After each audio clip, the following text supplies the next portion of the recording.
புதிய தலைமுறை செய்தியாளர்கள் நடத்திய கள ஆய்வில் அம்பலமான அதிர்ச்சி தகவல் வெளியாகியிருக்கிறது. அது குறித்து அவர்கள் பாதிக்கப்பட்டவர்கள் அளித்த பேட்டியை பார்த்தோம். தொடர்ந்து இது தொடர்பாக பேசுவதற்காக செய்தியாளர் மோகன்ராஜ் நம்மோடு இணைந்திருக்கிறார். மோகன்ராஜ், அங்கிருந்த பாதிக்கப்பட்டவர்கள் என்ன சொல்றாங்க? கள நிலவரம் என்ன? ராதா, இப்ப இந்த கருணாபுரம் பகுதியில முதலில் உயிரிழப்பு ஏற்பட்ட சுரேஷ், பிரவீன் 2 பேர் ஒரே குடும்பத்தை சேர்ந்தவங்க அங்கதான் இருக்கும். இந்த பகுதி முழுவதுமே சோகம் சூழ்ந்து அவர்களது உறவினர் கதறி அழக்கூடிய காட்சிகளையும் நம்ம பார்த்துட்டு இருக்கோம். அதாவது இந்த உயிரிழப்பு முதலில் ஏற்பட்ட இந்த உயிரிழப்பு, இதனை தொடர்ந்துதான் பல உயிரிழப்புகள் ஏற்பட்டிருக்கு அப்படின்னு இங்க இருக்க அவர்களது உறவினர்களும் சொல்றாங்க. இதுக்கு முக்கியமான காரணம் உடனடியாக வெளிப்படையாக இது கள்ளச்சாராயம் குடித்ததனால் ஏற்பட்ட பாதிப்பு தான் அப்படிங்கறத தெரிவிக்காததுதான் அப்படிங்கிறது இப்போ தெரிய வந்திருக்கு. இது தொடர்பாக இங்க இருக்கக்கூடிய சுரேஷ் மற்றும் பிரவீனோட உறவினர்கள் இங்க இருக்காங்க, அவங்க கிட்ட பேசுவோம். எத்தனை மணிக்கு இந்த மாதிரி உங்களுக்கு பாதிப்பு ஏற்பட்டது? அதுக்கு பிறகு இங்க இந்த இறுதிச் சடங்குக்கு துக்கம் விசாரிக்க வந்தவங்களும் போய் சாப்பிட்டுருக்காங்களா? எதனால அப்படி நடந்தது சொல்லுங்க. காலைல 6 மணிக்கெல்லாம் அண்ணன் இறந்துட்டாரு, சுரேஷ் இறந்துட்டாரு. அதுக்கப்புறம் பிரவீன் ஹாஸ்பிட்டல்ல வச்சிருந்தாங்க, நல்லா இருக்கிறாரு அப்படின்னு சொல்லிட்டு இருந்தோம். ஆனா கடைசியில ஒரு 7:45 பிரவீனும் இறந்துட்டாருன்னு சொல்லிட்டாங்க. 2 பேர்த்தையும் நாங்க இங்க வச்சிருக்கும் போது அவரை கூப்பிட்டுட்டு வந்தவங்க, ஆட்டோ ஓட்டிட்டு வந்த தம்பி, இந்த மாதிரி கொஞ்சம் பேர் கூப்பிட்டுட்டு வந்தாங்க பாருங்க, அவங்க திரும்பி போய் அதை சாப்பிட்டு இருக்கிறாங்க. அதுக்கப்புறம் சாப்பிட்டவங்கள ஒரு 2-3 தம்பிங்க உயிர் இறந்துட்டாங்கன்னு கேள்விப்பட்டிருக்கோம். 2-3 பேர் சீரியஸா இருக்காங்கன்னு நாங்க கேள்விப்பட்டு இருக்கிறோம். வேற இதை நாங்க பிரஸ் கிட்ட சொல்லும் போதே, ஆரம்ப ஸ்டேஜ்ல சொல்லும் போதே கலெக்டர் இதுக்கு ஒரு ஸ்டெப் எடுத்து இருந்திருக்கலாம். அரசாங்கம் ஒரு ஸ்டெப் எடுத்திருந்தா இந்த இழப்புகள் வந்திருக்காது. நாங்க 11 மணி அளவுக்கு நாங்க பிரஸ்ல சொன்னோம். அந்த நியூஸை கேள்விப்பட்டுட்டு கலெக்டர் என்ன சொல்லிட்டாரு, இது கள்ளச்சாராயத்தினால இல்ல, இது வெவ்வேறு விதத்தினால பாதிக்கப்பட்டிருக்காங்கன்னு கலெக்டர் ஒரு அறிவிப்பு கொடுத்தாரு. அந்த அறிவிப்பு கொடுத்ததுனால மக்களுக்கு என்ன ஆயிடுச்சு, இது சாராயத்தினால இல்ல தானே அப்படின்னு சொல்லி திரும்பி போய் அதை குடிக்க ஆரம்பிச்சிட்டாங்க. இப்ப அப்பயே கலெக்டர் இது கள்ள சாராயத்தினாலதான் அப்படின்னு சொல்லி ஒரு கன்ஃபார்ம் கொடுத்திருந்தாருன்னா இந்த ஜனங்க இவ்வளவு பேர் உயிர் இழந்திருக்க மாட்டாங்க. இப்ப இதுக்கு முழுக்க காரணம் அரசாங்கத்தை தான் சொல்லுவோம். இப்போ மாவட்ட ஆட்சியர் அதனாலதான் இப்போ இடமாற்றம் செய்யப்பட்டு இப்ப புதிய மாவட்ட ஆட்சியர் போட்டிருக்காங்க. நான் இன்னொன்னு விஷயம் என்ன கேட்கறேன்னா, இப்போ டாக்டர் கிட்ட நீங்க அரசு மருத்துவமனைக்கு கூட்டு போனீங்க, அங்க டாக்டர்ஸ் இதனாலதான் உயிரிழப்புன்னு எதுவும் உங்ககிட்ட சொல்லுங்க? யாருமே எதுவுமே சொல்லலைங்க சார்.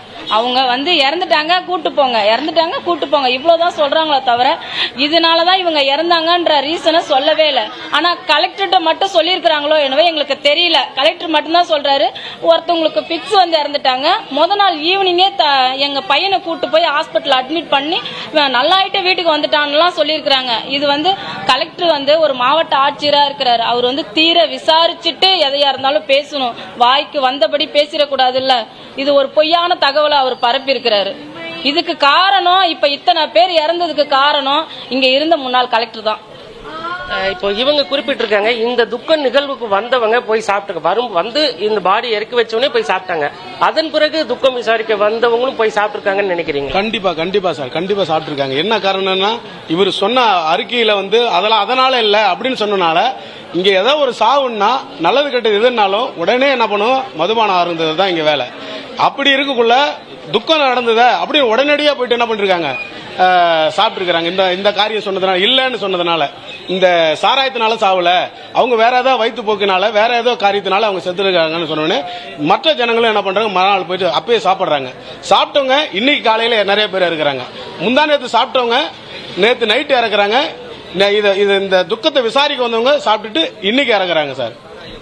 நீங்க குறிப்பிட்ட மாதிரியே ஒரு நல்லது கெட்டது எதுவா இருந்தாலும் மது அருந்துல பழக்கம் இருக்கு அப்படிங்கிறீங்க. பெரும்பாலும் அது அரசு மதுபான கடை இருக்கு, டாஸ்மாக் இருக்கு, அங்க போகாம இந்த பகுதியில எந்த இடத்துல அந்த சாராயம் விற்பனை செய்யப்பட்டிருக்கு? எப்படி அவ்வளவு ஈஸியா, அதாவது பக்கத்திலே போலீஸ் ஸ்டேஷன் இருக்கு, கோர்ட் இருக்கு, தாசில்தார் ஆபீஸ் இருக்கு, இவ்வளவு இருக்கும்போது எந்த இடத்துல வச்சு சேல் பண்றாங்க சார்? இந்த கருணாபுரத்து ஒரு ஒதுக்குப்புறமா கூட இல்ல சார், கருணாபுரம் சென்டர்ல விற்கிறாங்க. இதை சென்டர்ல விற்கிறாங்க. மக்கள் என்ன பண்றாங்க, கொஞ்சம் தூரம் இருந்தா கூட கொஞ்சம் தயங்குவாங்க, சென்டர்ல தூங்கி எந்திரிச்சவனே என்ன பண்றாங்க, இதை சாப்பிடுறாங்க. அவங்க இதை யாருமே தடை பண்ணல. இங்க இருக்கிற ஒரு சில ஆளுங்க இதுக்கு சப்போர்ட், அவன் துணிச்சலா செய்யறான், இங்க இதே இடத்துல செய்யறான்.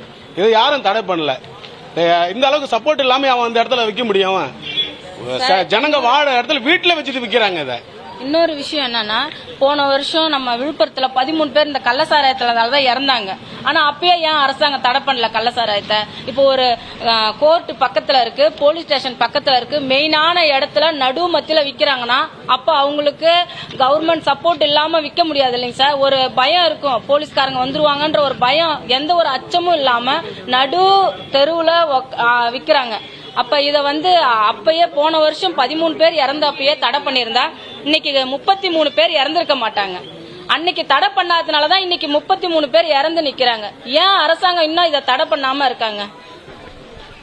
ராதா, நீங்க பார்த்திருப்பீங்க, இந்த குடும்பத்தினர் செய்திருக்கக்கூடிய இந்த பதிவு அப்படிங்கிறது ரொம்ப முக்கியமான விஷயம். அதாவது முதலில் இந்த உயிரிழப்பு ஏற்பட்ட உடனே மாவட்ட ஆட்சியர் இது விஷசாராயம் தான், கள்ளச்சாராயம் தான் அப்படின்னு சொல்லி இருக்கணும். ஆனா ஊடகங்கள்ல அவர் சொல்லும் பொழுது இது அதனால இல்ல அப்படிங்கிற ஒரு மறுப்பு அறிக்கை கொடுத்த பிறகுதான் இந்த துக்க நிகழ்வுக்கு இறுதி நிகழ்வுக்கு வந்தவங்க கூட அதன் தொடர்ச்சியாக போய் அந்த கள்ளச்சாராயத்தை குடிச்சிருக்காங்க அப்படிங்கிறது ஒரு முக்கியமான விஷயமா பார்க்கப்படுது. இது மட்டும் இல்லாம இந்த சம்பவம் கருணாபுரம் மட்டுமல்ல, கருணாபுரத்துக்கு பிறகு அருகாமையில் இருக்கக்கூடிய சில பல சிற்றூர்களையும் உயிரிழப்பு ஏற்பட்டிருக்கு. அதுக்கு என்ன காரணம் அப்படின்னு பார்த்தாக்கா, இந்த நேற்று பிற்பகல் நேரத்தில இருந்து இந்த விஷயம் பெரும்பாலான ஊடகங்கள்ல ஒளிபரப்பு ஆனது கூட அந்த பகுதிக்கு சென்று சேரல. அப்படிங்கும் பொழுது எல்லா பகுதிக்கும் சுற்று வட்டாரத்தில் இருக்கக்கூடிய எல்லா பகுதிக்கும் இதை கொண்டு போய் சேர்த்திருக்கக்கூடியது மாவட்ட நிர்வாகத்தோட முக்கியமான பொறுப்பு. ஆனா அந்த பொறுப்பை தவற விடப்பட்டிருக்கு அப்படிங்கிறது தான் முக்கியமான விஷயம். அதற்காகத்தான் ஏற்கனவே இருக்கக்கூடிய மாவட்ட ஆட்சியர் பணியிட மாற்றம் செய்யப்பட்டிருக்கிறாரு. நிச்சயமா இதுக்கு மேல ஒரு நல்ல தீர்வு கிடைக்கும் அப்படின்னு நம்பலாம். அதே வேளையில இந்த பகுதியில் இவர் குறிப்பிட்டது போல அருகாமையில் காவல் நிலையம் இருந்துமே கூட மைய பகுதியிலேயே சாராய விற்பனை நடந்துட்டு இருக்கு அப்படிங்கிறது மேலும் அதிர்ச்சி அளிக்கக்கூடிய ஒரு விஷயமா தான் பார்க்கப்படுது. ஏன்னா இந்த துக்க நிகழ்வுக்கு வந்தவங்க மீண்டும் அதே இடத்துல அதே நபர்கிட்ட போய் அந்த சாராயத்தை வாங்கி குடிச்சிருக்கிறது தான் மேலும் அதிர்ச்சிகரமா இருக்கு. அதற்காகத்தான் அந்த சம்பவத்தில் ஈடுபட்ட சாராய விற்பனையில் ஈடுபட்ட கோவிந்தராஜ், அதாவது கண்ணுக்குட்டி என்கின்ற கோவிந்தராஜ், அவரது மனைவி விஜயா மற்றும் அவரது தம்பி கோவிந்தராஜின் தம்பி தாமோதரன், இந்த 3 பேர் கைது செய்யப்பட்டிருக்காங்க. ஆனாலும் கூட இது போதாது. ஏன்னா எங்க இருந்து இவர்களுக்கு இந்த சாராயம் கொண்டு வரப்பட்டது அப்படிங்கறத முக்கியமா பார்க்கணும். ஏன்னா வேறு இடத்துல இருந்து இந்த பகுதிக்கு கொண்டு வந்துதான் விற்பனை செய்யக்கூடியதுதான் இது. ஏன்னா காய்ச்சக்கூடிய இடம் வேறு இடம் அப்படிங்கறதுனால இவர் யாரிடம் இருந்து வாங்கிட்டு வந்திருக்கிறாரு அப்படிங்கறத உடனடியாக கண்டுபிடிச்சு அவங்களையும் கைது செஞ்சா மட்டும்தான் ஒட்டுமொத்தமா இந்த கள்ளக்குறிச்சி பகுதியில கள்ளசாராயம் விஷசாராயம் போன்றவற்றை ஒழிக்க முடியும். இதுவரைக்கும் 34 பேர் உயிரிழந்திருக்கிறாங்க.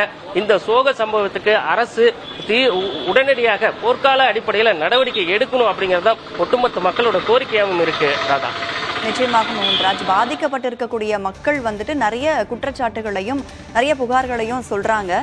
இதுக்கு உரிய விளக்கம் கொடுக்கணும், மாவட்ட நிர்வாகம் சார்பா உரிய நடவடிக்கையும் எடுக்கணும். தொடர்ந்து பேசலாம் மோகன்.